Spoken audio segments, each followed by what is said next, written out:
I tak, to jest kakao, a to jest... Właśnie, co to jest? O tym zaraz. Czyli tak, najpierw kakao, dla porównania jak wygląda. I teraz substytut kakao jak wygląda. Różnice są lekkie w kolorze. Ten jest jaśniejszy, a kakao jest ciemniejszy. Czyli tak, co to jest? To jest karob. Karob to tak naprawdę taka fasolka. Ciężko powiedzieć, jak to inaczej określić. To ma w smaku taki właśnie daktylowy smak.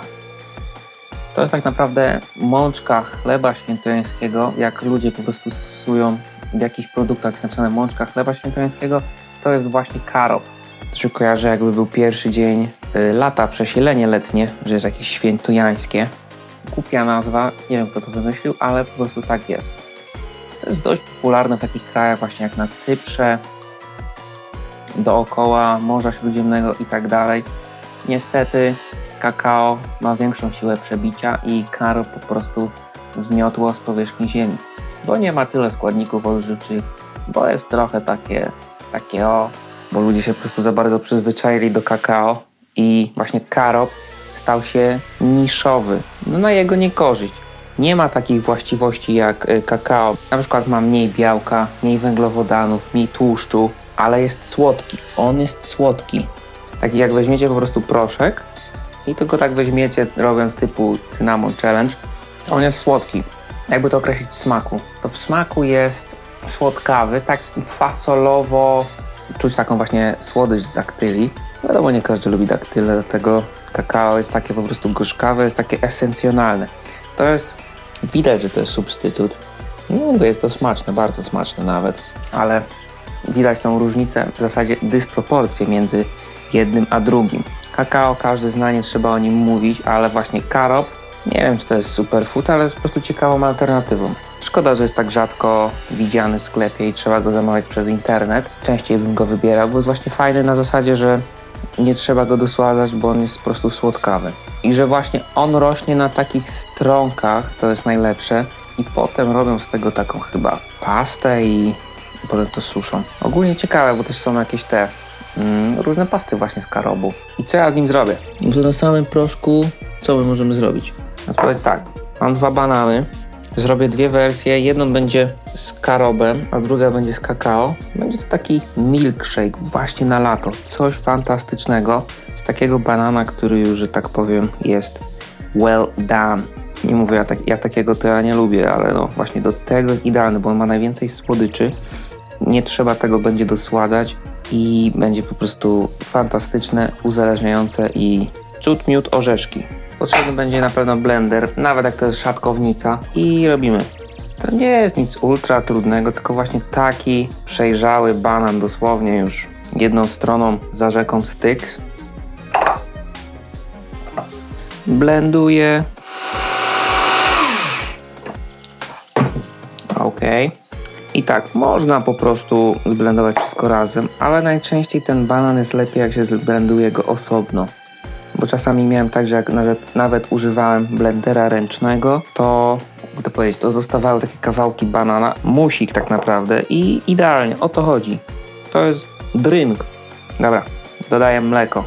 I tak, mleko dosłownie 200 ml, nie oszczędzamy na tłuszczu, czyli 3,2 i po prostu nie ma co. Tłuszcz to jest zawsze nośnik smaku nawet. Tak naprawdę jest 3-składnikowy drink i do tego ten karob. 2 łyżki. To naprawdę nie trzeba dużo. No, dodam 2,5, bo małe łyżeczki są. On dosłownie wygląda tak lekko brązowawo. Właśnie gdzie kakao jest turbo ciemne. Dobra, mix. To się bardzo szybko robi. Mówiłem, drink na lato.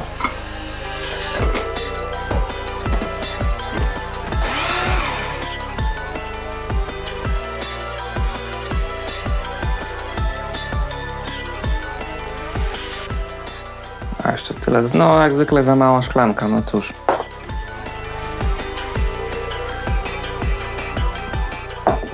Bardzo dobry, naprawdę, bardzo słodki, bardzo dobry.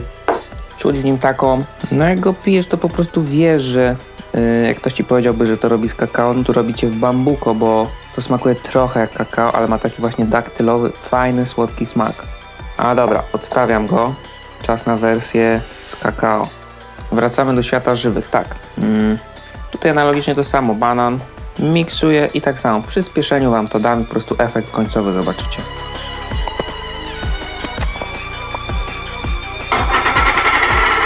Nie no, jest ewidentnie ciemniejszy kolor, ale to naleję do szklanki, to będzie widać lepiej. Tutaj najlepiej by było dać bitą śmietanę na górę. Jak raz tak zrobiłem, było fantastycznie, ale szkoda kalorii czasem, więc nie dodałem dzisiaj. To jest z Carabao, a to jest z tego. Powiem tak,